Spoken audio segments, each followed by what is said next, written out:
Okay, so now what we need to do, this is the second step. The first step, as you remember, was to calculate the standardized values for each of the variables. The second step is to do another calculation.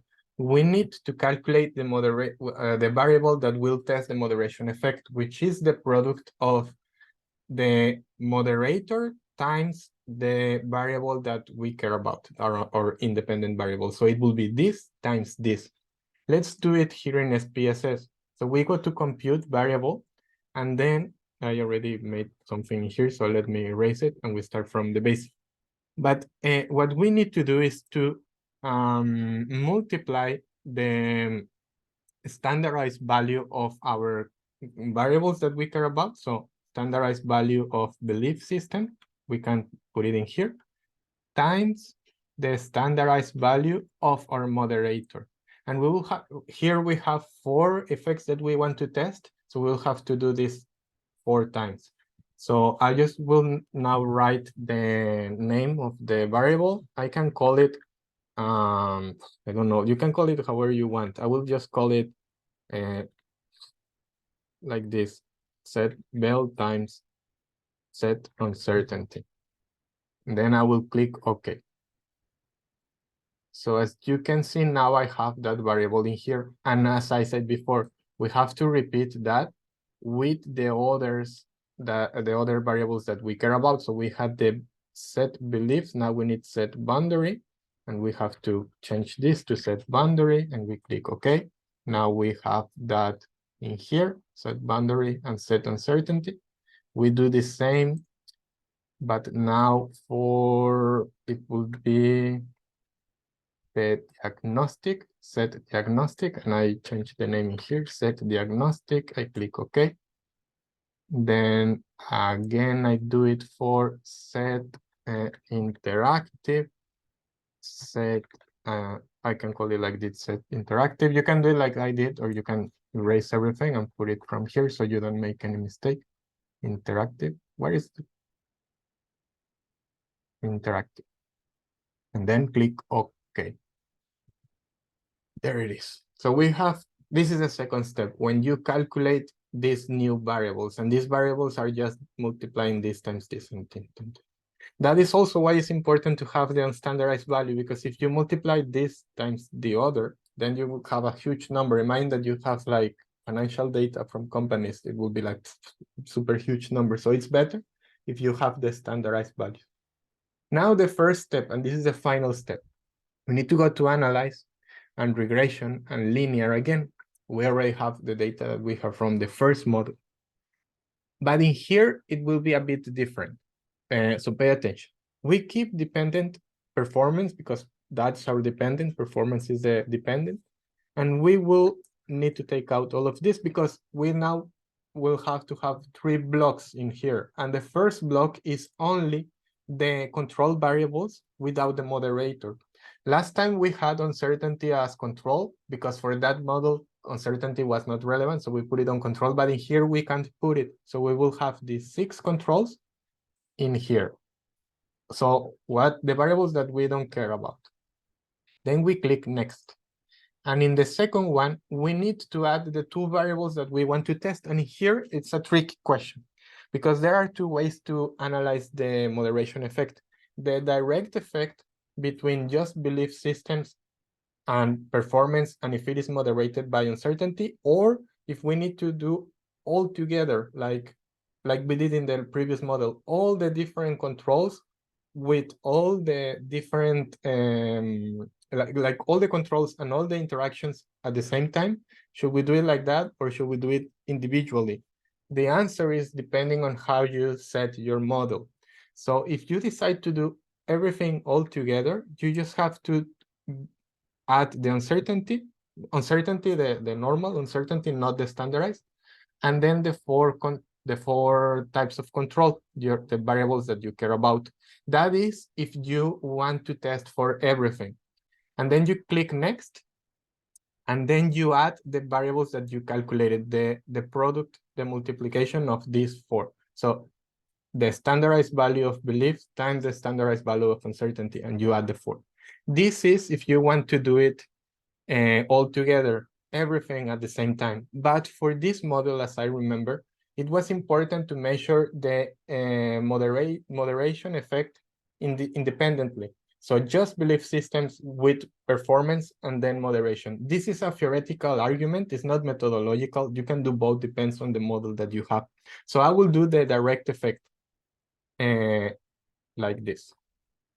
So I will start only with uncertainty and belief systems. The downside of this proposal or this model is that I will have to do this 4 times. In the other one, it will be only one big one, just like that. But in here, I will do it 4 times separately. So you start in the block 2, you have uncertainty, your moderator, and the belief systems, which is your first text, and then next.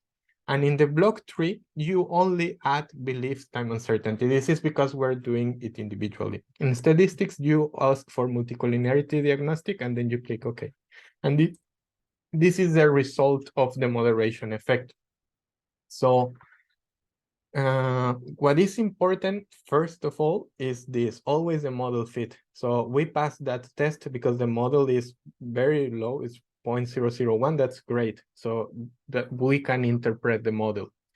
Also, our R square is 0.18, so it's still okay. Remember, it's still okay if it is 0.1, it's still okay for higher than 0.1. Then we need to check the coefficients.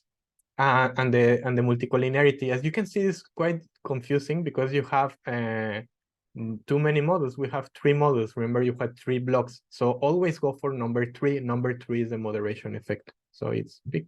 This, the model fit, and the R square. And then you need to interpret just this part, the model 3. So for model 3, we don't have any multicollinearity. That's also amazing. And then the thing that matters, if there is an effect between beliefs and uncertainty. In this case, it seems that there is no relationship. There is no moderation effect because it's not significant, right? Can you see here? So it seems that model 3 is not significant. We can do the others. Let's change it to boundary. So I will change belief for boundary.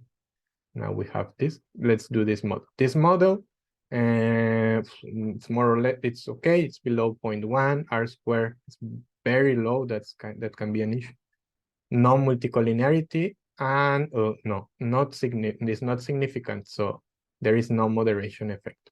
Let's do the other one. Boundaries and belief systems, it seems they don't work.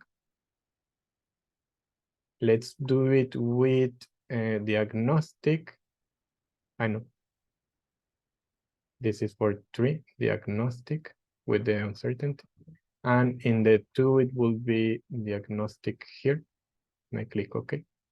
So in this model fit, yes, R squared, fine. Let's see if it's not significant. So no moderation effect from the uncertainty. And the last one, let's see if